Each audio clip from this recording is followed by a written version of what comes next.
entero. Y que se ve el pote claro en tu bebiendo. Dale ahora, canta.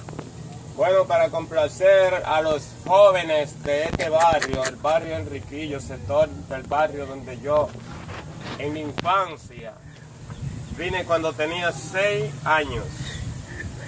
Bueno, sí, vamos a llevarle saludos a todos aquellos que están escuchando esto.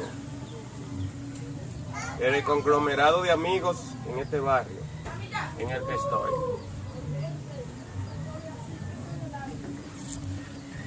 Con esta quiero llevar a cabo esta canción, la que yo escribí a petición de un amigo, Las olas del mar. Dale para allá.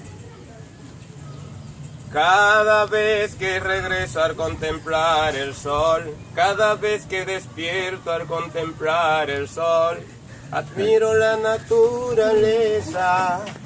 Oh, qué gozo me da contemplar las olas del mar. Las olas del mar, las olas del mar, qué lindas son las olas del mar.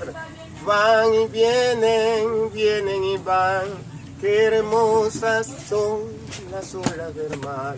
Sentado en la arena me inspira a cantar, el rocío del agua inunda mi piel y alzo mi vista hacia lo lejos perderla, hacia el distante y profundo azul del mar, donde se eleva el alba, donde nace el sol, aún más allá del alba, aún más allá del sol. Las olas del mar, las olas del mar, qué lindas son las olas del mar. Van y vienen, vienen y van, qué hermosas son las olas del mar.